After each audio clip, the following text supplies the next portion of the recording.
Hello, everybody, and welcome back to the Apple Box Chronicles. My name is Peyton Buto, And I'm Adryon Thomas. and today on the ABCs, we are taking you from A to Z on two directors that we really like for a series that we are calling Dual Directors. Adrian, who are we talking about today, and what is this series all about? Okay, so today we're going to be talking about Rian Johnson and Shane Black. Um, the concept of dual directors is getting two very similar directors who've occupied the same themes, ideas, and cinematic landscape of their filmography. And we're just going to go over their films one by one. They're not going to be in chronological order, but we're going to kind of compare and contrast their films as they go through their careers, and see what they have to, what they're doing different, what they're doing the same, how we could talk about how they could utilize their styles for better or for worse, and like explore what they do and how, even though they both occupy the same type of films, how they could also be very different as well. So, basically, this concept started when me and Adrian, as well as our other friends, had been doing this thing where we watch a film. Well, okay, I'm going to start that over.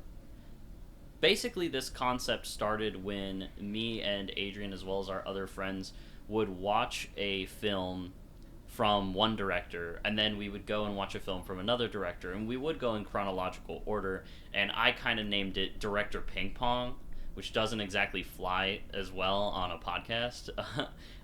It sounds kind of silly, but basically we were going back and forth, back and forth. Like we did a Sofia Coppola movie, and then we did a Terrence Malick movie, and then we would watch the next Sofia Coppola movie and the next Terrence Malick movie, so on and so forth.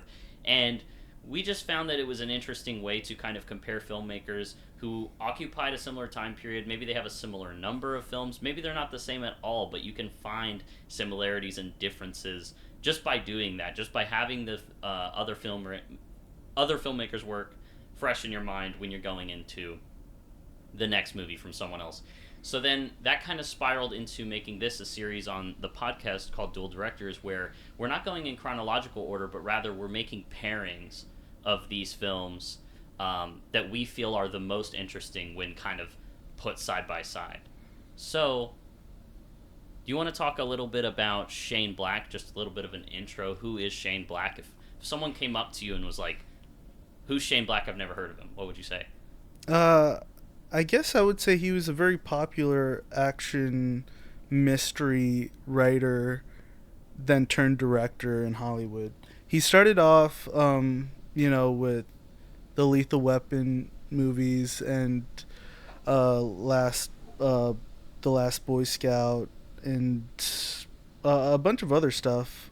But since we're gonna focus on his directing, his he's mostly known for The Nice Guys, Kiss Kiss Bang Bang, Iron Man 3, The Predator. Actually, that's all of them. That's all of them. But he was mostly known before directing as a writer, and I just think that's really cool because he started off, he went to UCLA for that stuff. He met a friend, Fred Decker, and then after that they both wanted to kind of occupy that writing scene in the 80s. And he did Lethal Weapon, which was really big, really popular. He made a lot of money from that. And then the studios kind of wanted him to kind of be a script doctor, writing spec scripts for the studios. And he was even in The Predator, the original Predator movie. He plays a character in it, and they wanted him to be a writer on it, but he was like, no, I kind of want to be an actor on this one. And so he kind of did a mix of both, where he kind of rewrote his character a little bit. And but he was mainly, the studios mainly approached him as a writer and a script doctor, and he finally got to make his own film with Kiss Kiss Bang Bang in 2005, which that's the movie we're going to start with. But you want to introduce Rian Johnson? Yeah, so if someone came up to me and said, "Who's Rian Johnson? I've never heard of him," and I was like, "He's the director of Star Wars Episode 8," I would probably get like a pretty visceral reaction. But really, Rian Johnson is known, I think, best for making I guess films like that, films that are clever, films that kind of are subversive to their typical character archetypes and genres. Um, they both him and Shane Black have kind of touched on the blockbuster scene, but then they're also they also have a few popular original films as well. And Ryan Johnson has a few more movies, so we can't make a pairing for everything. But I felt like this was a pretty apt point of comparison between the two of them because they just have had that similar trajectory. Um, Ryan Johnson's, I guess, origins as a filmmaker are, in his words, kind of boring. That's something I saw him say. But he studied film at the University of Southern California. He met a lot of people at film school that he still works with. For example, his DP, Steve Yedlin, worked on every single one of his films. He also works closely with just a lot of friends and family, like Nathan Johnson, who is a composer on all of his films except for Star Wars, of course, because that's John Williams. He's good friends with Joseph Gordon-Levitt, who is in every one of his films in some capacity. He has a good friend called Noah Segan, who's in every single one of his films as well. I think that's a difference between him and Shane Black, because Shane Black has worked with different casts and crew and like a lot more varied, but his films still all feel the same. Yeah, I think the only person that Shane... There's actually two people that I feel like he's worked a few movies with, and that's Fred Decker, his long time friend that they've been friends for since they were in like kids or in college. I don't remember which, but he's co-written with that guy a few times. Fred Decker even came back to rewrite The Predator, which was at this moment Shane Black's latest film. But also Robert Downey Jr. Robert Downey That's Jr. true. is in Kiss Kiss Bang Bang. He's in Iron Man 3, and he also makes a little slight body cameo in The Nice Guys. That is very true. He's almost like the Joseph Gordon-Levitt, almost, of Shane Black. So, getting into the first set of films here, we have Kiss Kiss Bang Bang, as you mentioned, and then another film from the very same year, also Rian Johnson's first movie he directed, which is Brick. What do you think about these movies? I guess we can go back and forth. Let's start with Kiss Kiss Bang Bang.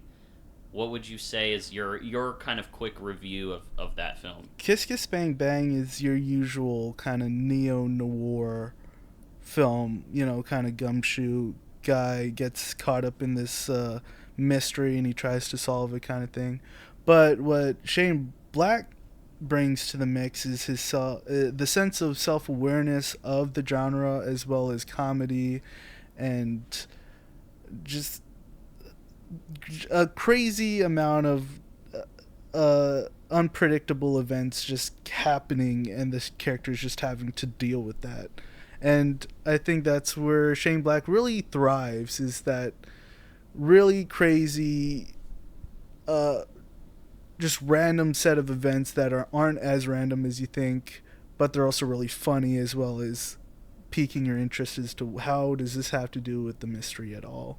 And that's kind of what I like about Shane Black's approach, at least with his films that he's directed. I agree. I think Kiss Kiss Bang Bang is a great film. It's incredibly entertaining. It does showcase a lot of things that Shane Black is really good at, such as, like you were saying, the kind of random, chaotic things. I think he's good at writing characters that seem good at what they're doing, but good by accident. Yeah. And you kind of, over the course of the movie, they learn how to be good in a more presentable way. Yeah. And they actually, you see why they're successful by the end. And I think that's such a fun thing that movies do. This is a weird comparison I'm about to make, but it actually reminds me a lot of what the movie Kung Fu Panda does right. And stick with me here. So Kung Fu Panda... I see it. Has... Well, you might see it, but I don't think everyone's going to see it. So in Kung Fu Panda, you have the main character. He's this kind of oafish, panda that doesn't know Kung Fu, and he gets randomly, sucked into this situation where he has to be this great warrior. And then by the end of the movie, the miracle of that film to me is that it actually makes it believable that he would beat the bad guy. Not just in family film terms, but you can be a fully grown adult watching Kung Fu Panda and be like, okay, obviously, like, we're gonna have a happy ending here, but like, this guy's fucked. How is this gonna, they're gonna have to bullshit their way out of this. But no, they actually make it completely believable and actually very inspiring. I wouldn't call Shane Black's movies inspiring, but the way that he kind of uses like these random circumstances that aren't, like you said, as random as you think. Yeah, a lot of his characters seem to have kind of a low life at the beginning of the movie. They're kind of in their rock bottom. They're going through depression. They don't know how their life's like measuring up to how they wanted it to be. But by the end of the movie, they have a brighter road ahead of them, and they've kind of figured out what what makes their life make sense. Yeah, And he does that with, I think, most of his movies. Were with the one of the lead characters, yeah. or both the lead characters. But what about Brick? Like, what? How does that differ from Kiss Kiss Bang Bang? So, all right. So we've discussed this before, but Brick is essentially the inverse of Kiss Kiss Bang Bang, Yeah, as we both agree on. This movie uh, is a typical noir. It's very stylized, and it's very, I guess, sophisticated in its writing style and its dialogue style. And it has all these kind of character archetypes that you might expect from a noir. But the twist is that it takes place in a high school, and so all these characters are high schoolers. And there's this weird kind of wonderful role play quality to it. It almost feels like these characters are in an elaborate game of live action role play with each other, that they could just break character at any moment. Like an episode of South Park where the kids are dressed up as wizards and soldiers and stuff. And I think that that is so fun because it is played completely earnestly. They don't break character. It is just a genuine noir. So the reason that it's kind of the inverse of Kiss Kiss Bang Bang is that in Kiss Kiss Bang Bang you have the typical LA setting of a noir, but the characters are completely satirical and kind of ironic in a way. Whereas in Brick, the setting is completely not what you'd expect for a noir, but then the characters are treating it like they're inhabiting a noir world. yeah, yeah. They're both self-aware, but for different reasons. Kiss Kiss Bang Bang is self-aware in the sense that you've seen all these noir movies of the past, like from the 40s all the way to the neo noirs of the 90s, and you kind of know how it's laid about you. And Shane Black is just kind of poking fun at all those cliches and all those little things that would happen in those movies as well. This is his style. Where Rian Johnson, he doesn't do it in a sense that uh, we've he obviously he knows that people watching it have seen other neo noirs or noirs in general, but he does it as if it hasn't been done before. Like it's something completely brand new. And I think the idea of setting it in high school in a like small California town makes it fresh and new, as if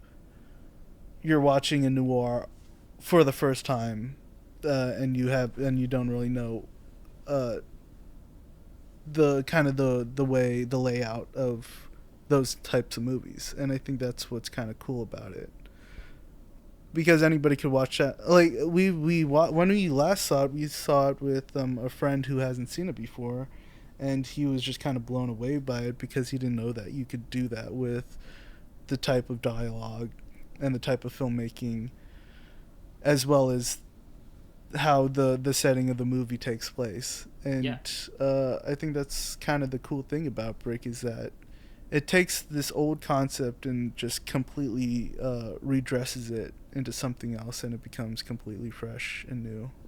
absolutely. And I think that that's something that Ryan Johnson is very good at. Yeah. Taking what he's given, the material that he's working with, and the history of it, and he takes all that context into account and he says, well, how can I make this feel fresh? And I think that Shane Black, Kiss Kiss Bang Bang is an early indicator of Shane Black's style and strengths, and so is Brick for Ryan Johnson. So, Yeah, I think I kind of just figured out the main differences between the two, and that's that Ryan Johnson's always trying to kind of subvert expectations, while Shane Black isn't trying to subvert expectations, but he's more classical in his approach. I remember him. I think he was talking about how he writes his movies, and they're kind of like William Goldberg meets Walter Hill, where he's taking these older, uh, kind of cooler, gruffier types of screenplays and kind of making it his own as a way to write something interesting rather than to go the completely cliche way about it. So, for instance, when he's writing a script, he writes the script as if he's aware that the reader is reading his script as a noir. So he'll call out the reader and he'll say, "Oh, this remember this thing that happened earlier in the script? Well, this is happening now again." Or he's very meta with the types of the writing he does. He's very self-aware, and I think that's how he wants to present his movies, as something that the audience can be a part of and can go along with, where Ryan Johnson more wants the audience to be curious and kind of a little bit afar, but like watching as the things kind of unfold. I think he wants to surprise them. Yeah. And Shane Black, I think, wants to just have fun Yeah. with them.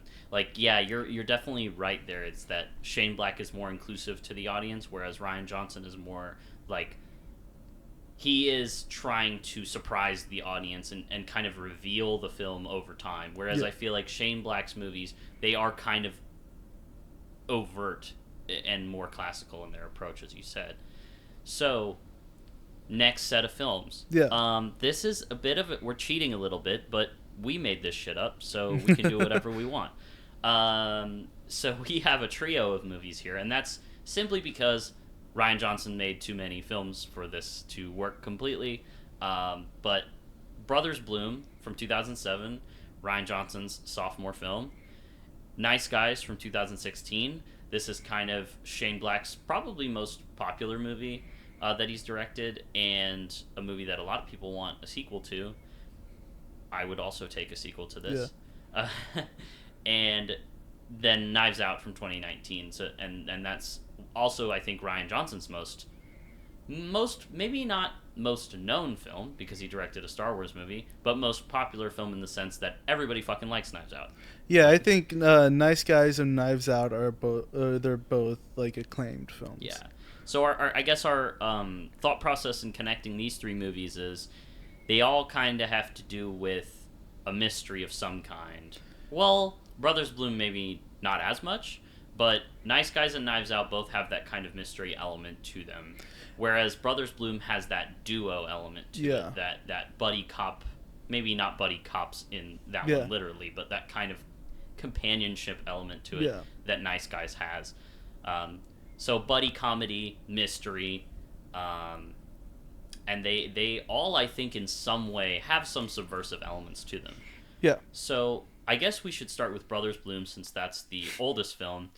And honestly, this is the only Rian Johnson movie I just can't fully get on board with. Yeah, I agree. Because this one is... So Rian Johnson, the man is adorable. I love watching interviews with him. He's clearly very passionate about films. I think in Brothers Bloom, he kind of shows his age a bit and his generation, because this movie is dorky to a fault. Yeah. Our friend who we watched it with said that it's kind of like a t-shirt with a tuxedo printed on it, and I think that's perfect. That's exactly what this movie feels like. It's not bad. It's just not really my cup of tea. What do you think? I agree. It's it feels dated. It also feels like he's trying really hard to be really cool with his ideas, but it just doesn't land properly.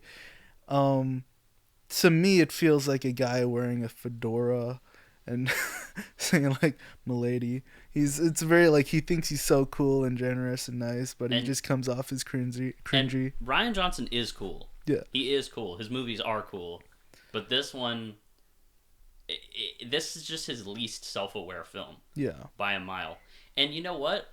When we're comparing this to Nice Guys, that film, it is cool, but like it's able to laugh at itself. That film feels a lot more secure in itself to be like, yeah, these characters are kind of foolish, or at least one of them is, and it I think is just more aware of like the the humor and the irony of what's going on in that film feels more like it feels more like you're laughing with the movie.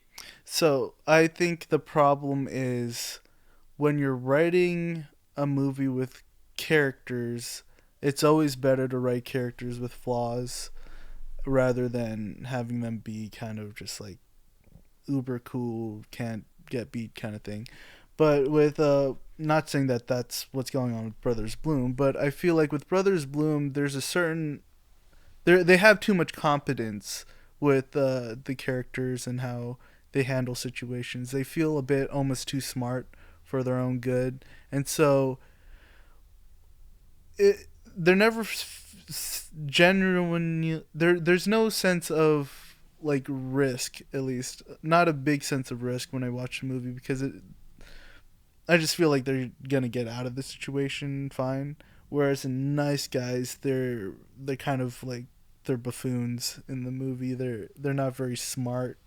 At least the Ryan Gosling character isn't a very smart character, and they keep messing up and they keep making a fool of themselves. But we still root for them because of their flaws and how we want to see them get better and win at the end of the day. We're in Brothers Bloom. You just don't really feel that much for the characters because they just seem a bit too smart and too well put together. They try to make the Adrian Brody character like kind of like devastated. He's like, I want to have a relationship with a woman. I don't want my life to be a part of this big elaborate play or game. And that's really all it's going for with that character. And it just doesn't really play out the way you would really want it to play out, I feel like. Yeah, I mean, when we were first introduced to that central conflict with the Adrian Brody character, I was on board with it, but it kind of felt like it just didn't sustain itself too well. I also think, at least with Brothers Bloom, there's just a weird tonal imbalance with the movie. Because sometimes it's trying to be really weird and funny, like with the montage with Rachel Weisz, where Which she's that is funny. that is I funny, thought that was funny. where they kind of claim that she's alone in this house and she just has to come up with a bunch of different hobbies, and so she's really good at a lot of random stuff. And then you'll cut to like a scene where they're at a bar, and then this older guy that's supposed to be from their past comes in. It's supposed to be really serious and angry, and like I think Mark Ruffalo stabs the guy or something. It's like that. The tonal differences between those scenes are so apparent that it doesn't feel very put together. Like it wasn't as thought out in terms of like how the audience is gonna feel or react to the movie.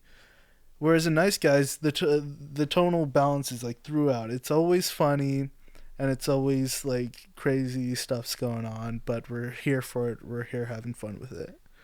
And then what about Knives Out? Knives Out, I think that every problem he's had with Brothers Bloom uh is fixed with Knives Out because the all the characters are flawed in that movie. There's you're rooting for Ana de Ana de Armas. Armas. Yeah. We're rooting for her character. We're also rooting for the Daniel Craig character, and they're both they're not incompetent, but they don't really. At least the Ana de Armas character doesn't really know what she's doing, but she's trying to get it figured out. Where Daniel, I always want to say Daniel Day Lewis, Daniel Craig's character, he's smart and he wants to be one step ahead of the game, but he doesn't until like way later down the movie, and he just kind of sounds like what is the Chris Evans character say about him? Like Foghorn Leghorn. yeah, like he just comes off as like, what are you? You sound like you're from Chick-fil-A, not Chick-fil-A, Kentucky Fried Chicken, Yeah. and Chick-fil-A. Chick-fil-A. Well, that's a crazy insult. No, imagine saying that to somebody. You sound like you're from Chick-fil-A. No, KFC. I meant. My pleasure, ass motherfucker.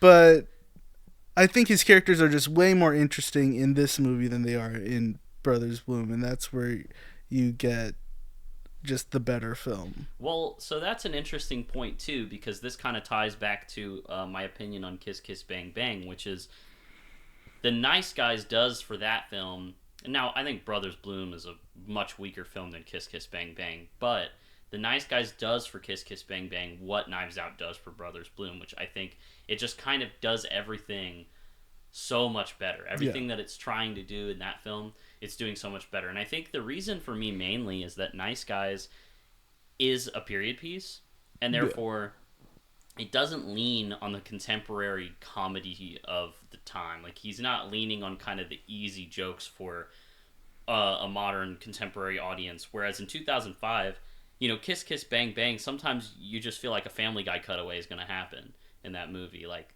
I'm not saying it's not funny. It's a very hilarious movie a lot of the time, but the humor does kind of have this like fourth wall breaking. Like, I just think it reminds me of Family Guy. To be honest, I think the early 2000s just had that kind of sense of humor, and so it works. But when you take it out of its own context, I feel like it could age. Whereas Nice Guys, I feel like that movie is just universally funny because it takes place in the 70s and there's no way to like lean on that kind of contemporary comedic style. So I just feel like the comedy is way better in Nice Guys, way more universally palatable, and the characters are just more enjoyable to me on a purely subjective level. So I would say Nice Guys and Knives Out, both improvements on similar films from earlier in the director's career. Yeah, I would agree. And our next set of films here, so we're getting into a little bit of sci-fi with Looper from 2012 and The Predator from 2018. Yes. It's 18. 2018. I was selling tickets at the box office. Yeah, I was also working at a movie theater at the time. I had a guy come up to me at the box office a week before The Predator came out, and he said, "Am I too late for the Predator movie?" Like, acting like he had missed a showing. And I was like, "Brother, you're too early. The movie comes out next week." But if he lived in the world of Looper, he could have seen it right then, because Looper is about time travel. What do you think of that movie? Looper is a really good movie. I think it's up there with one of his better, I think, directed movies, I would say, personally. As you know, I've always kind of not given Looper all of its flowers because of how much I don't like the time travel in it. I just don't think it's very I just don't think it makes a lot of sense. Obviously, and Rian Johnson will even say this, it's not really the point of the movie. And I've kind of come over that idea where like time travel movies have to make like some sort of certain sense, because time travel is never going to make sense in any kind of way. But yeah, it's a good movie. I don't have too much to say about it. All of my gripes were always about the time travel in the movie, but I think it's a pretty good movie. It always reminded me of the song Iron Man by Black Sabbath, because that song is about a guy going into the future, seeing how the world explodes, comes back to the past, tells them the world's going to explode, and they're just like, we don't believe you or whatever, and then he explodes the world. Like, it's the same kind of concept. What's so funny about this is that actually, that song is featured in another Shane Black movie, which we'll get to eventually. Yeah. A little But, bit of a early segue. yeah, a little too early, but if only we had a time machine. Anyway, yeah, so the time travel criticisms, I get it. Rian Johnson has said in interviews, you can shoehorn it into making sense if you want to, if you think about it a certain way. But I feel like with time travel movies, you kind of always have to think about it a certain way, because time travel is obviously not a thing that we have really a real frame of reference for. It's kind of created by the filmmakers for whatever fits the story best. So it requires a little bit of explanation every time it's used. And I think this movie is just way more interested in its story and characters than its plot, than its time travel. Because there is even a scene where Bruce Willis is like, we're going to be here all day drawing diagrams with straws. I'm not going to explain this to you. Like, what I do think is true about the movie is that it is a strong movie in terms of its character arcs and stuff. I think that Joseph Gordon-Levitt, there's just this interesting thing with Joseph Gordon-Levitt about selfishness, about how he's self-centered because he's just looking out for himself, and then the Bruce Willis character is like older and wiser and is like, no, you can't just look out for yourself because you're gonna have a wife and she's like the best thing that's ever happened to you. And then throughout the movie, their roles are kind of reversed, and you realize that Bruce Willis cares about saving his wife for himself, and that's actually more selfish. And so there's just this whole thing where it's like, yeah, he wants to save his wife, but he wants to save his wife so he can be with her. So yeah, I think that it's a very kind of fun ride. I think your criticisms about the time travel are pretty reasonable on this one. You're reasonable most of the time. But most of the time. But The Last Jedi, actually, is another film we'll get to. That has a lot of kind of criticisms about plot holes and about like, oh, well, this sci-fi element doesn't work the way that I think it would, so it's bad.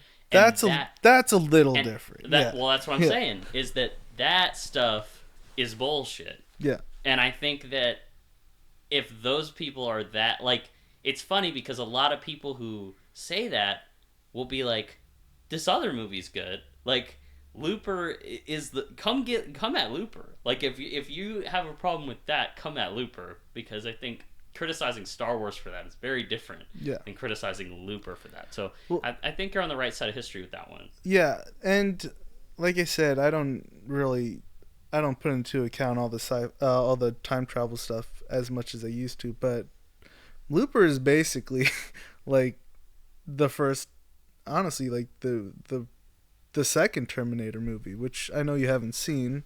I actually haven't seen that. We'll get on that, but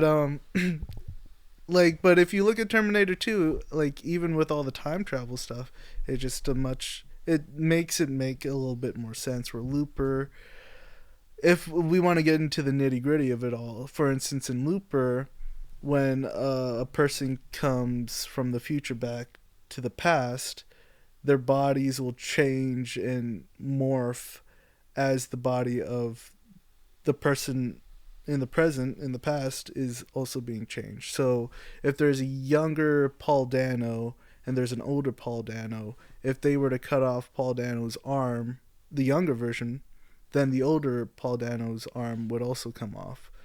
The thing that I don't like about that is because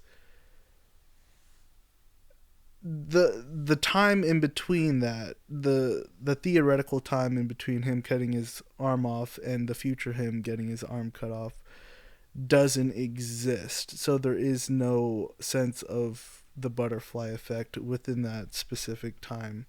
So, it's like an instantaneous change with that character, and I just don't think that makes a lot of sense, especially if they're trying to get the guy, and they're trying to hunt down the older Paul Dano and get him. I just don't understand why you just can't kill Paul Dano, because if you just kill Paul Dano younger, that would just kill the older Paul Dano. Like, what? I mean, they kind of do that. But they just decide to, like, basically, what's the word? they try to close the loop, which is weird. I don't know. They There's they just mutilate him. That's what I was gonna yeah, say. They just mutilate his body. And I mean, you know, like you said, like I said, Ryan Johnson has said that you could just shoehorn it into making sense. You could be like, well, time has to catch up with itself, or like something like that. I mean, there is kind of like a question of like if they cut off Paul Dano's legs, how the fuck did the future Paul Dano even get to the past? Wouldn't he yeah. just vanish? You know, it's that whole thing. Um, it is a It cool scene though. It yeah, does have a cool it is. effect. It is a cool effect, but I mean, I think we're just getting into the nitpicky of it all at Yeah, this point. well, a movie that's much easier to criticize without nitpicking is The Predator. Yeah. This is definitely Shane Black's most disliked film that he's Hmm. directed, and it's kind of one of two that he's done that are kind of bigger, more populist movies. But this one, I'd say, is just definitely his weakest. Yeah. Um, but it is it is nice that he got to direct a Predator movie because he was in that first one, as we mentioned earlier. Yeah. So, what do you think about this So movie? there's a lot. There's a lot about this movie that I think I want to kind of touch on, but mainly I just think their approach to the story was not in the vein of Shane Black's usual approach to storytelling. He usually does like mystery movies, like neo noir type movies, but in this they don't really do that. It's more of an action adventure kind of thing going on. I think they should have stuck with what he's used to doing. I think the movie would have been a lot better through the perspective of a mystery. For instance, people start dying and they don't know who's doing the killing, and then partway through the movie they find out that it's the predator, and that kind of stuff, like in the first film where um you're just kind of unaware about what's happening, what's going down. And I think with Shane Black, he could have done that and used his similar style of like a little bit of comedy, a lot of mystery, a bit of action, and it would have worked. But they kind of do this weird focus on like the kid, and there's new predators, and there's a bunch of these crazy army guys that are just weird trying to take on the predator. There's just a lot of things going on in this movie that just don't work under Shane Black's usual like writing style, which is also really weird because he wrote this with Fred Decker, who was his friend from a long time ago that they wrote like Monster Squad with. And it's just kind of unfortunate because I think this movie had so much more potential than it currently is. Yeah, I'm not sure what went wrong with this one. I think it just doesn't have that typical Shane Black kind of randomness to it. Like something about the stakes in this movie, I felt like were very cliche and typical. Whereas I felt Shane Black could have brought, if he had brought his typical sensibilities to this story in a stronger way, then yeah, he could have made, I think, a really unique Predator movie. Yeah. I think actually he should have been more like Rian Johnson in this situation and kind of made a Predator movie that people didn't expect to see. Whereas I feel like this one, it just kind of is forgettable to me.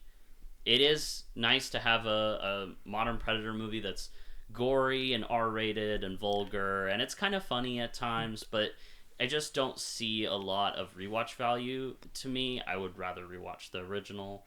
Yeah, this Predator movie, I will say it does. I do like how brutal it is to some of the characters. They just like mess them up real bad, and that's what I should see in a Predator movie.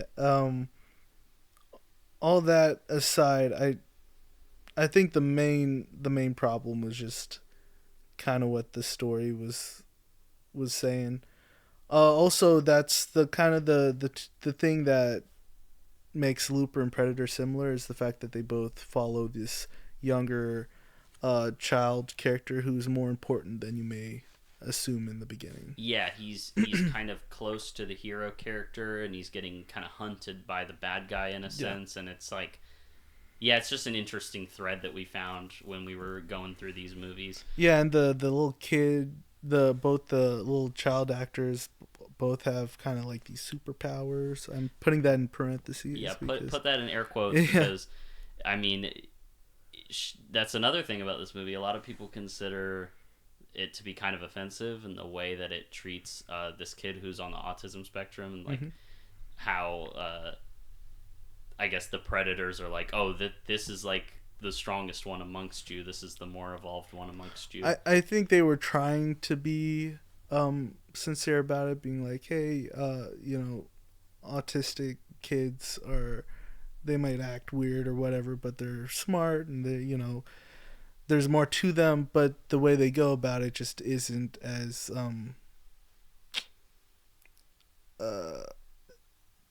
what's the word? It's not as tasteful. Yeah, it's not as nuanced. Yeah, there we go. Not as nuanced as you would like it to be. They just kind of represent him as almost like a superpowered intellectual kid. It almost reminds me of some of the criticisms people have of the movie Split and how it presents people with DID. But I think the difference is that I think that one is a little more nuanced in the way that it depicts DID, because it's not saying DID is a superpower. That's just not what's happening in that film. And I feel like in this film it's closer to I don't think that's the intention, but it's kind of closer to being that. Yeah. So Last Jedi, Iron Man 3. These are the two films left. I guess we can't really talk about Glass Onion, the Knives Out sequel. There kind of wasn't really anything we could pair that up with. Like I said, more films on Rian Johnson's side, and it's just... I mean, we could touch on it a bit, but I want to hear what you want to say about Last Jedi, because you definitely have a lot to say about that. Yeah, so this one's serious, okay? This one's for real. So, I think... So this is my favorite Star Wars movie. This is definitely... I think I might not like Knives Out a little better in terms of Rian Johnson, but it's honestly a toss-up at this point.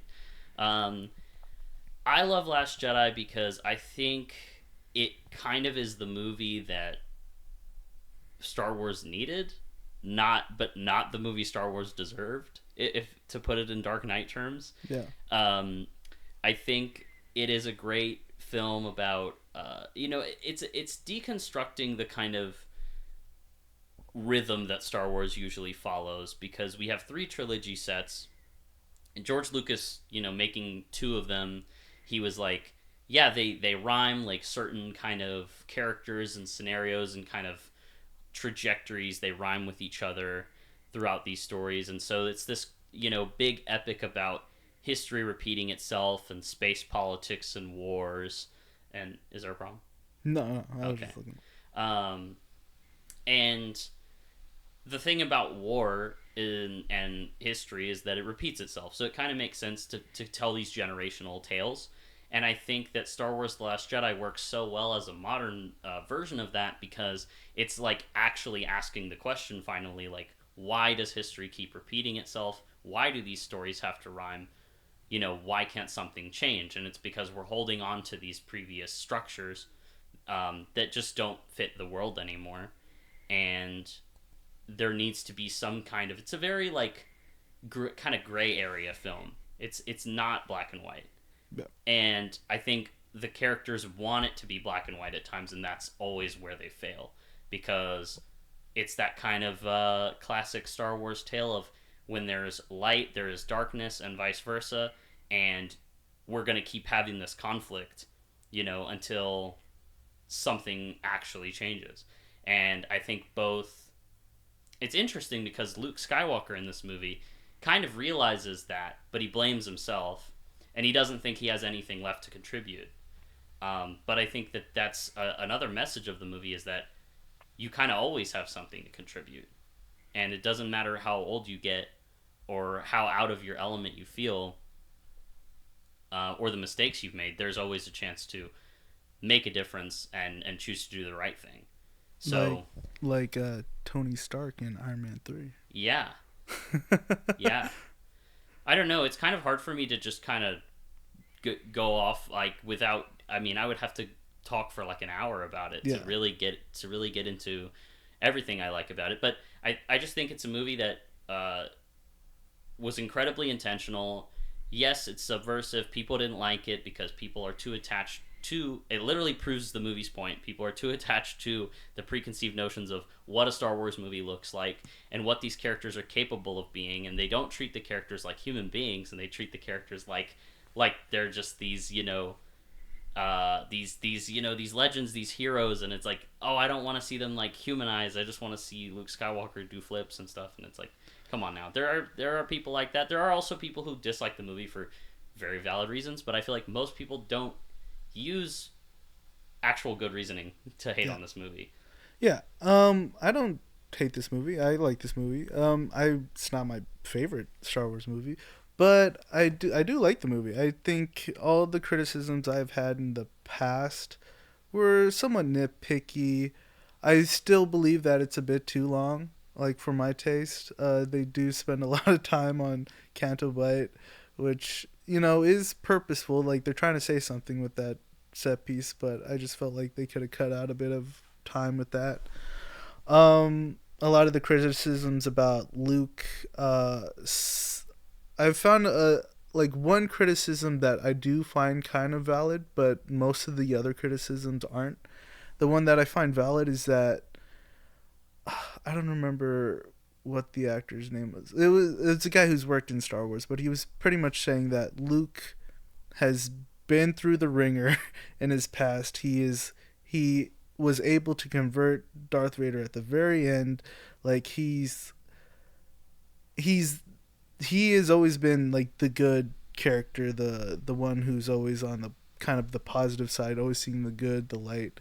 And for him to kind of get so struck in by the thought of his nephew like turning to the bad side kind of seems a bit like it seems a bit too like minor for Luke to just kind of completely turn to the other side. I disagree. I know you disagree. But which is I could see kind of both sides of this argument. But I do think that the whole thing about him kind of seeing Kylo's future and like raising the saber before, and then he's like, oh, for just a glimpse, for just a second, I had this idea, and it flew by, and I was like he hated himself for that, and he Yeah. was like, I shouldn't have done that. I made this all worse. I get that part, but it's also like even if he saw that future and he saw it for a second, it's kind of crazy that he just took his lightsaber out just to be like, ooh, like So that is such a like crazy here's moment. what I think about that. I think so. The movie shows you that flashback three times. The first time, Rashomon. yes, it is Rashomon, which is great because Kurosawa, huge influence on Star Wars, and Yeah. then Rian Johnson does that in a new way, but he's still staying true to the influences of Star Wars. That's awesome. But anyway, shows you it three times. First time, he kind of like he doesn't tell the full truth. He's like, oh, I went to confront him and he turned on me, right? Then second time, Ben Solo tells you the story and he goes, yeah, no, he feared my power, so he tried to kill me in my sleep, because to him I think that is the truth. Yeah. He woke up and he saw that he had his lightsaber out and he was like, what the fuck? And that's what happened. But then the third one is like, it's not the black or the white, it's a gray area. Yeah. It's just people being flawed, and a simple misunderstanding happens. Like, here's the thing. It literally uses the same imagery as Return of the Jedi, and people say, "Oh, but Luke already did this, and he succeeded. So how could he make the same mistake twice?" And to that, I say, "Have you ever done that?" I have, because especially after like 20 years of peace, to be struck with something that is actually traumatic for you, I think reacting strongly makes sense. Because in Return of the Jedi, it's a very specific moment that Rian Johnson's pulling from, where, he says, Vader, you're my father. I'm not gonna fight you. I will not do it. He says that repeatedly. And then seconds later, Vader says, well, okay, well, if you won't turn to the dark side, I'm going to get your sister. And that's when Luke's like, no. He snaps, he cuts off Vader's hand, he almost kills him. Palpatine intervenes, and then he looks at his hand, the robotic hand that he has, and he sees Vader's robotic hand. And he kind of clenches his fist, and then that's when he throws down his saber and he realizes, no, I can't do that. So I think when he sees this vision of Ben Solo, I think it's honestly interpretable that he saw that Ben Solo was going to kill Han. Because he says he would bring about the end of everything I love. Yeah. And so I think this is kind of a consistent character trait for Luke, is like, yes, Luke sees the good in people, he's level-headed, but he can snap when his loved ones are in peril and are threatened. And I think the idea that Ben would kind of end the lives of the people close to him would kind of, for a second, trigger him to get in defense mode. And then he kind of like, it's almost like the sound of the lightsaber igniting immediately like snaps him out of it. Yeah. So it's not like Luke is standing there battle ready. Like I said, I understand all of that. I know stuff, you understand but some people don't. I know. I just think the way to have fixed that would have been, I think, a bit different if maybe they were both maybe training or something, and then he got the vision as they were training, and he goes, starts going a little harder. Yeah, but then you don't get that like that surprise moment. Really like just the complete betrayal that Ben felt, which is like, oh, he didn't just, we were training and he got into it. It's like I was like defenseless and he was just standing there, and that would, I think, make you hate someone for life. But I just think the moment is actually executed so carefully, and people are really just being, not you specifically, but people are very hyperbolic about that part. Yeah. And they're really, like, just, they don't really see it through the nuanced lens that literally the movie is begging you to see it through by showing you it so many times.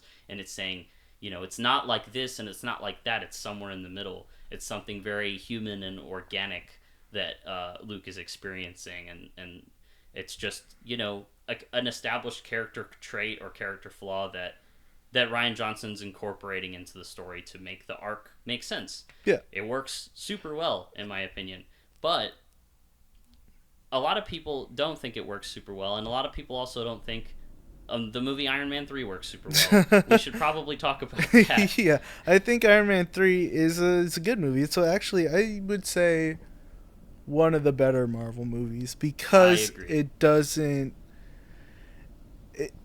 It kind of... It makes you understand what the character is going through kind of in a real time within the timeline of what's happening. So they talk about what happened in the Avengers, where he got sucked up in the hole and he fell through, and he's having these like nervous breakdowns. He's having these panic attacks, and it's more intimate about the psychology of the main character than I think a lot of the other MCU movies don't really get really into. And so also most of the movie, Robert Downey Jr. is not in the Iron Man suit.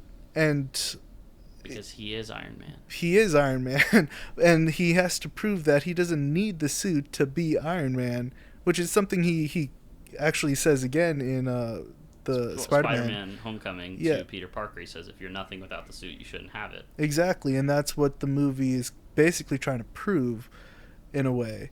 And there's a lot of ideas that I know a lot of fans weren't a fan of, due to Shane Black trying to make Tony Stark a more fleshed out character, and all the fans just got mad, mostly because he's not in the suit as much, as well as the fact that the villain, the Mandarin, wasn't portrayed the way that they wanted him to be portrayed. And I think that's kind of stupid, because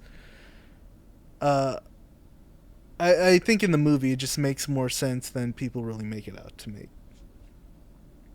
I don't know. I'll Well, kind of think back on so it, but this you is the want. similarity between these two films is that both directors kind of take they're both the writers as well on Yeah. these movies, and they take the villain or the hero in the sense of the Last Jedi, and they kind of change, or they just do something so unexpected that almost strips the character of the kind of, I guess, aura that they have, Yeah. to use modern terms.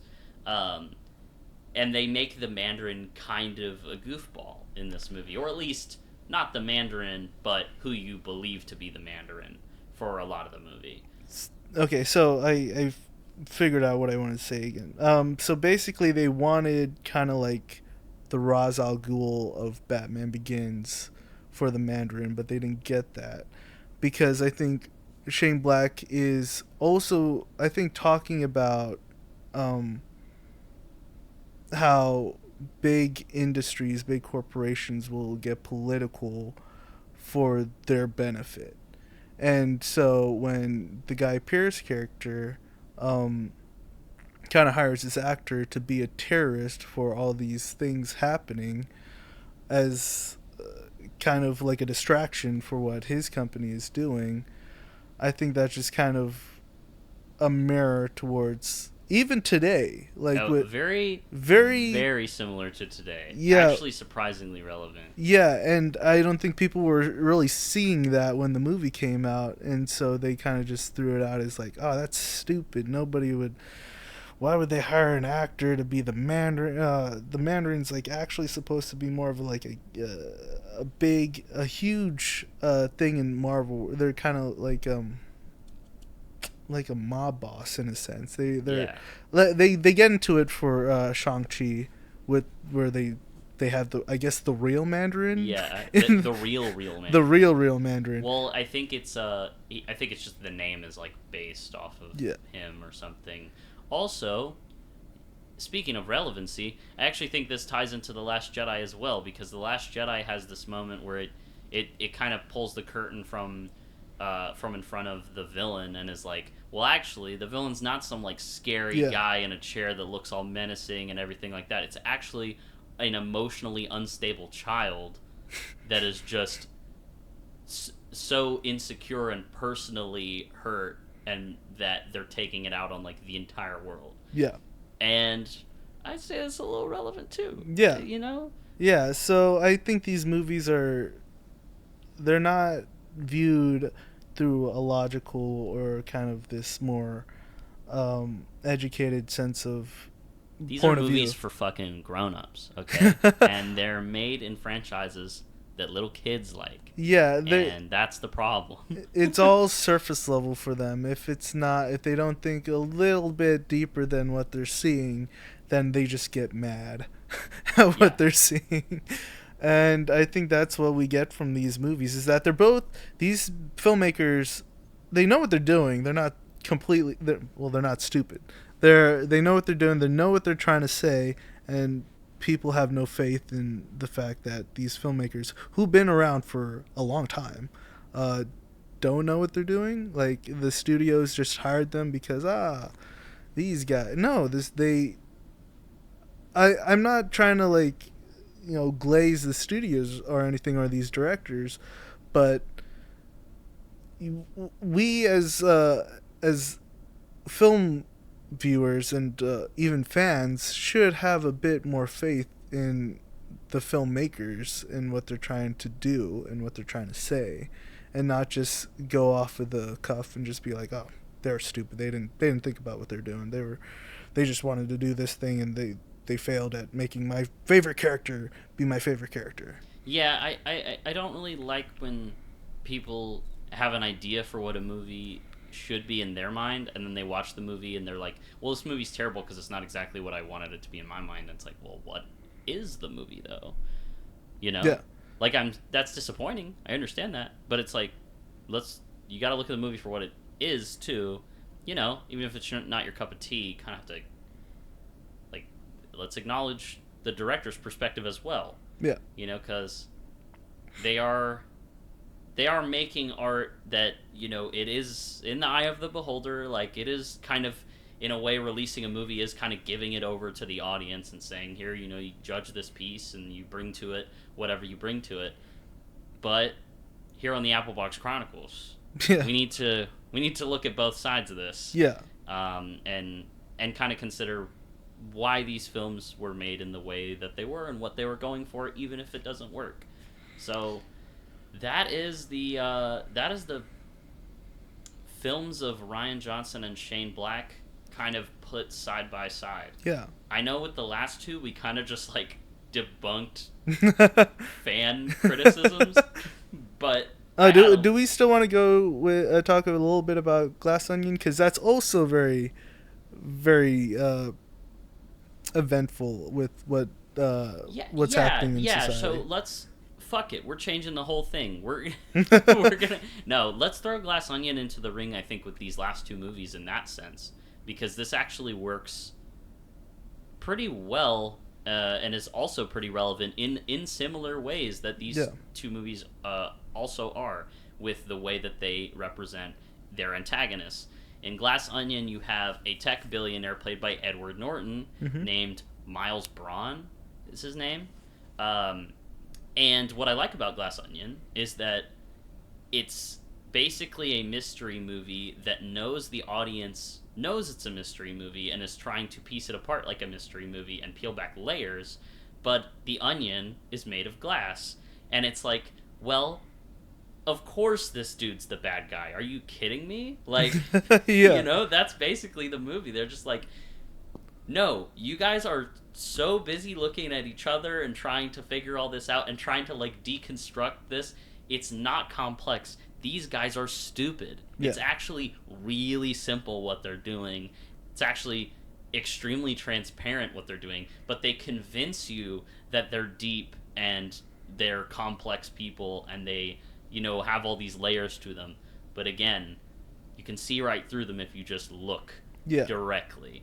Yeah, and let's just call a spade. Like, the Edward Norton character is basically like an Elon Musk character today. Yeah. Like, and he's kind of equating how we view this guy as like some kind of big genius idol who has $1 billion because he's so smart and he figured out the way. And it's like, no, he's stupid. He made money through like something he stole. Like, he stole this idea and made it his own, and now he's big and rich for it, and they think he's a genius for it, but he's not. He's an idiot who stole this idea and became rich off of it, and he's a villain. And like, the fact that people don't see that in today's society, hey, this guy's a villain. Yeah. And you guys are supporting him and talking about how he's a big genius, and he's like, he does not deserve that. And it's easy to, I think Glass Onion shows how easy it is for people to think that when they're kind of in that clique. They kind of feel like they're a part of it, and they're kind of granted the ability to feel like they're a part of it. And when you're put into that environment, it's like, I think, it's really brilliant how the movie shows that all these fucking people, like, hate this guy. Yeah. Like, they all have problems with him, but they all put up with him because they feel special. Yeah. And by the end of the movie, they're all just, like, trashing his place. They're like, fuck you. Like, you're actually terrible. And, that's honestly, it's a really good movie. Like, it really does, I think, have a lot of relevancy to it. I hate that it keeps becoming more relevant, but the movie has aged really well even since 2022 when it came out. It's also a COVID movie. It has COVID baked into the story as well, which I think helps, because there's this sort of like thing about rich people not really being affected the same way by the pandemic as everybody else. So yeah, it's a really fun movie. Some cool cameos in there, and it kind of falls in line with these other two films. Anything else you want to say about it? I mean, I liked it. I think the first one's better. I agree, but I think that this is a really cool kind of stylistic evolution and companion piece to it, because this movie unlike the first one, kind of makes you track through these events like a couple different times, and kind of reveals to you like what's going on way later. Yeah. Whereas the first one, the trick of the first one is that you feel like you're in the know immediately. Yeah. Yeah, no, I think it's pretty good. I do, when it comes to movies that kind of retread the same ground, where they kind of go, you kind of see it from a different perspective. You see the same events through kind of a different perspective. I admire that in movies, but I don't always love how it could mess up the pacing a little bit. Yeah, that's a lot of people's criticism with this one, is And the pacing. yeah, I just feel like that's pretty much my only real thing against it, but everything else is pretty great. It's a really good movie. It is. Noah Segan cameo was kind of forced in this one, not gonna lie. Joseph Gordon-Levitt cameo, though, really good. Really funny. It's just, you don't see him, you just hear him. Yeah, he just makes a dong sound like every hour. It's great. Well, so we went through all their movies. Kind of our outro is, we want to talk about what we want to see from them in the future. If we feel like they've learned from any of their mistakes from the past, or what they could do to kind of fix the trajectory of their careers. Do you want to say anything about Rian Johnson? You keep doing you, boo. I think he's perfect in every way. He's not. But I think he's great. I think he will continue to make good movies. I want to see him make another Star Wars movie, but it's not looking like that's going to happen anytime soon. We do have his next film coming up, which is, I believe, this year. Wake Up Dead Man, and it's the third Knives Out movie. It has a really good cast, like crazy cast on this one. Mm-hmm. And I am super excited for it. Mainly Daniel Craig's haircut, very exciting in that one. So I just think he kind of is almost in his prime. As a director, I think he's got his own original series that he started, that he's just continuing to make, that everybody likes. And so we're seeing, I think, a really strong point in his career unfold right now. And I just hope that, he could maybe make another movie that's not Knives Out after this one. That's what I'm hoping for. So I am excited to see his next Knives Out movie, but I believe he's done Knives Out 3 movies in a row. Mm-hmm. I want to see something different from him. Hopefully not some franchise movie, but something original. But I am excited for this new one. Again, he did Poker Face, which is a great show. Yes. I haven't seen all of it, but I've seen most of it. And it's pretty good. So Poker Face is another indicator that I think he's kind of becoming the mystery guy. Like, yeah. He does kind of whodunits, except Poker Face is like a How Catch 'Em. It's more Columbo. Well, it's a How Catch 'Em, so it's like, who did it, you're figuring out how this person's going to catch them. Which is Columbo. Well, I've never fucking heard of that, okay? So I had to explain. There's people like me, too, There's people like me watching this. Anyway. But yeah, I am excited to see the future of Rian Johnson. As for Shane Black, he does have another movie. Let me just check. I'm going to use my phone just 1 second, just so I could... Fucking despicable. Just so I could see when it's coming out. If it it does not say. It's to be determined. But his next movie is called Play Dirty, which is, I believe, a movie that is based on it's based on the character Parker, which there have also been movies about that character before. A movie called Parker with the working man beekeeper. Jason Statham was Parker. How the fuck do you forget Jason Statham? I don't know. I was blanking for a second. But he is doing an adaptation or some kind of thing with that character Parker. It's also interesting that it's called Play Dirty, because Not Ryan Johnson's, Shane Black's second Lethal Weapon movie was supposed to be called Play Dirty, and he's said that that script for the original Lethal Weapon 2 movie was one of the best things he's ever written, and they never used that script. It was kind of like a spec script, kind of like the first draft of it, and they had someone else rewrite it.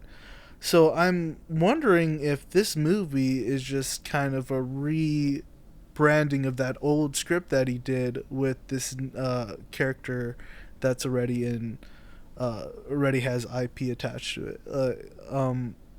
And I think that could be really cool, really interesting. It seems like he's going back to his usual comedy neo-noir roots with the Nice Guys. He's not doing like another Predator movie or anything. But yeah, we are both excited for these upcoming movies from Shane Black and Rian Johnson.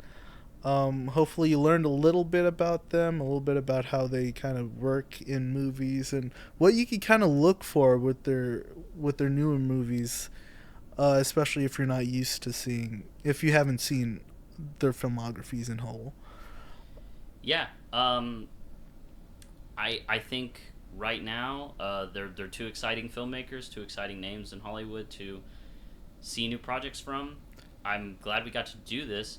Let us know what you think of this concept that we've come up with here of dual directors, and also let us know if there's any suggestions you have for two directors that could be paired up in this way. We're always looking for new ones to do. This does kind of require a lot more research, rewatching. We're doing 2 filmographies, not just one. So this actually took us several weeks to like get everything together, and we still weren't fucking ready. But we actually recorded this before like 3 weeks ago, and it just didn't go as well. Listen, we didn't know how. We're learning.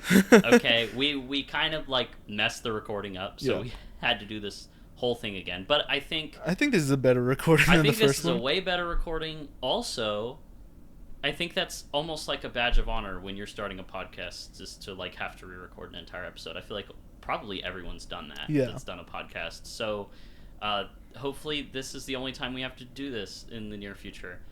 Yeah. Do we want to do anything else with these films? Do we want to like give a little ranking or anything like that?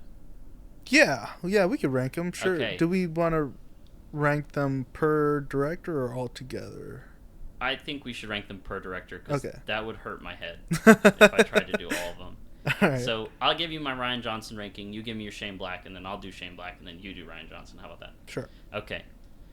So Rian Johnson, worst film, Brothers Bloom. Come on, man. I would say second to that is probably, what movies has he directed? I don't know. Second to that is probably Looper, I would say. And then above that, I would probably place the Glass Onion. Mm-hmm. Then, dang, there's only bangers left. Yeah. This is crazy. And then maybe just a 3-way tie between Last Jedi, Knives Out, and Brick. If I had to split hairs, I would say it's Brick in third, Last Jedi in second, and Knives Out in first. But they're just they're so good. They're all so good. I like that ranking. And then what's your 4 favorite Shane Black movies in order? Obviously, I think the last one's got to be The Predator. I don't hate it as much as most people do. I understand all the problems in it, but I do have a fun time watching it every time I see it. Third, Iron Man 3. Good Iron Man movie. It's a good MCU movie. I think it's underrated. Second would have to be Kiss Kiss Bang Bang, and then first would, like, The Nice Guys is great. Like, if you haven't seen The Nice Guys, please watch it. It's so good. A lot of people want a sequel from it. I don't think it needs a sequel from it. I think that's a problem nowadays, is that everybody wants a sequel, remake, spin-off. The thing is, everyone wants a sequel, but then everyone complains when everything's a sequel. Yeah. And I'm just not so sure, like, where the Venn diagram lies of, like, how many people are both wanting sequels and complaining about sequels. Yeah. I guess they want more sequels to original stuff, but then it's like, at what point are we just transforming everything into a franchise? And then you're Rian Johnson, and you can't make anything but a Knives Out movie for like 10 years. Exactly. You know what I'm saying? And so, you know what I'm saying? That's how modern culture works. Okay, you do one thing that's popular, and all that people want from you is that one thing. I am not making another Cars video on TikTok. God damn it! But Knives Out. Nice Guys is great. I don't think there needs to be a sequel. I'm super excited to see what he does with his next film. As for Rian Johnson, ooh. Well, I'm gonna rank the Shane Blacks while you think about that. You do that. So, basically the same ranking. Predator in the bottom, but I did switch two of them. So it's Predator in the bottom, then Kiss Kiss Bang Bang, then Iron Man 3, and then The Nice Guys for me. Kiss Kiss Bang Bang, it's great. It's really funny. Rest in peace Val Kilmer also, because we didn't say that before. Yeah. But he's so funny in that movie. He's so funny in it. He's honestly probably maybe the best part. But honestly, Iron Man 3, I love the set pieces in that one. Really good Iron Man movie. It's just one of the great MCU movies. And to be honest with you, Kiss Kiss Bang Bang, that Family Guy-ness just holds it back for me. You keep saying that. I don't really see that with that movie, but I mean, if that's what you get out of it, it's just the fourth wall break narration thing going on. I don't know. That happens in a lot of movies. It and does, not every movie. In that, it's something about the tone of it in that movie. It feels like a lot of the jokes are kind of like, some of the jokes in that movie just feel forced. They don't feel natural to me. I don't know. I feel different. I don't feel like. Honestly, I don't feel it's very forced. I think he's just like I don't think they were that's just forced his style. At the time. I don't think they were forced at the time, but I think when you watch it today, it does feel kind of forced to me. But Rian Johnson, what do you think? Rian Johnson, last one, Brothers Bloom. Come on. We've already talked about that, but second to last. Man, maybe you might dislike this, but it's probably Glass Onion. Man, fuck you. What are you talking about? Like I said, I like it. It's a good movie. Glass Onion under Looper, and you're the guy with the time travel problems. That's the thing I'm gonna say. I think Looper is right above that one. I like the directing of that movie more than I like the directing of Glass Onion. I would like to say. All right, man. Sorry, no, it's cool. It's cool. They're both really good. Yeah, like with these directors, at least for me, I like the majority of their films, so the ranking is kind of just like nitpicky stuff at this point. Yeah. Right above Looper. I just got to make sure I'm not missing any movies in here. I mean, you got three more, I think. Yeah. Probably Last Jedi. Again, love that movie. It's a great Star Wars movie. It's just a bit too long for me. Then, oh man, it's just Knives Out and Brick. So good. They're both damn near perfect films to me, and it's hard to pick one or the other. I really want to say that they're tied, but if I really had to pick, it would be Brick second, Knives Out first. Oh, that's surprising. I actually thought for sure that Brick would be on the top. Yeah, it's so. I also want to mention when I first saw Brick how mind blown I was. Like, I remember seeing this. Just like our friend. Yeah, as a teenager, I was just on I think I was on the IFC, network TV channel, and they just showed a little clip, a little scene from the movie to kind of preview it right before they put it on, and I was like, that kind of looks interesting. I kind of want to see where this is going, because I hadn't heard of the movie at that time. I didn't know who Rian Johnson was or anything. I just saw Joseph Gordon-Levitt, and I was like, I've never heard of this movie. I've never seen this before.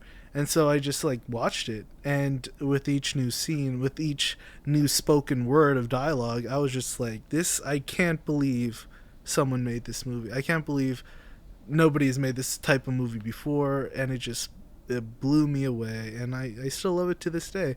There are a few stuff in there that, I mean, that would have to be a totally different subject that I was kind of curious about, but I've always loved it. I thought it was great, and I think Knives Out just kind of makes it even better because you kind of see where his trajectory has gone, how he kind of perfected that mystery comedy thing going on with his style. And so that's why I think Knives Out is just slightly better than Brick, because Brick does kind of feel like that debut directorial movie, which is great. Like a lot of directors don't get the chance to make such a great movie on their first go. It's true. But yeah, Truly great. all great stuff. Watch all those movies, like even the ones that we didn't talk too highly on. Go watch it. Get your own opinion on it. Maybe it's your favorite of their films. Get your own opinion. Like, whatever you bring to the movie is what you're going to get from the movie. So, you might bring something a little different than what we brought. So, anyway, I think that about wraps it up for this first episode of Dual Directors. Thank you guys for listening. I think this is a really fun series that I hope we can do more of these in the near future. But like I said, we're going to have to kind of buffer it with some other segments in between, because it does take a lot to prepare one of these. Yeah. I have a list of like dual director segments that we might tap into, but we're not certain on what it's going to be next. But look out for it. They're all going to be fun. And yeah, keep an eye out for our next episode soon. I think that does it. Yeah. We'll see you guys later. I have been Peyton. And I've been Adryon. And we'll see you next time on the Apple Box.